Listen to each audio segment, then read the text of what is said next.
बहुत सारे लोग इच्छुक थे। हाँ, ये भी है, मैं भी इच्छुक था, मैं भी चाहता था कि मुझे वो सीट मिले, मगर सब लोग जो है बैठे और उन्होंने जो है काफ़ी चर्चा करने के बाद हम सब लोगों ने जो है एक दिल से जो है निर्णय लिया है कि सुमित्रा ताई पवार को जो है राज्यसभा की उम्मीदवारी दी जाए।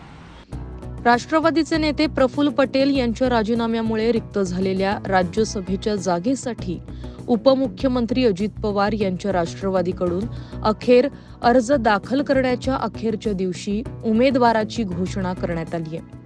या पोटनिवडणुकीत आमच्याकडून सुनेत्रा पवार या उमेदवार असतील अशी माहिती राष्ट्रवादीचे नेते आणि राज्याचे कॅबिनेट मंत्री छगन भुजबळ यांनी दिली आहे। या जागेसाठी मी इच्छुक होतो, मात्र पक्षात सर्वानुमते सुनेत्रा पवार यांना उमेदवारी देण्याचा निर्णय झाल्याचं भुजबळ यांनी सांगितलं।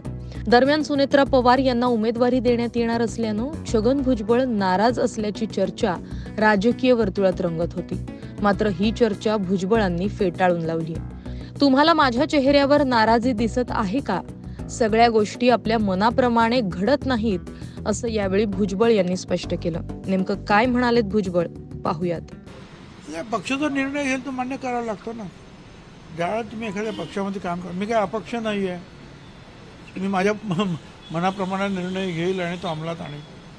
पक्ष जो निर्णय घेईल तो पक्षाचा कार्यकर्ता, पक्षाचा एक मंत्री म्हणा, नेता म्हणा, काही म्हणा, पक्ष जो ठरवेल त्याप्रमाणे आपल्याला वागावं लागतं, त्याप्रमाणे काम करावं लागतं।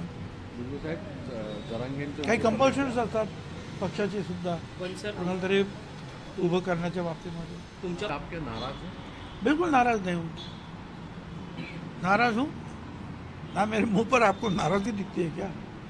अरे भाई, जब पार्टी में आप लोग काम करते हैं, आप लोग तो पार्टी में सबको साथ लेकर चर्चा करते हुए जो बात नक्की होगी उसको मान लेना चाहिए।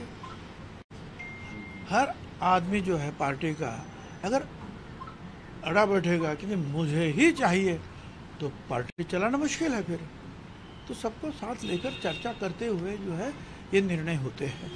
Bureau report, Maharashtra news 24।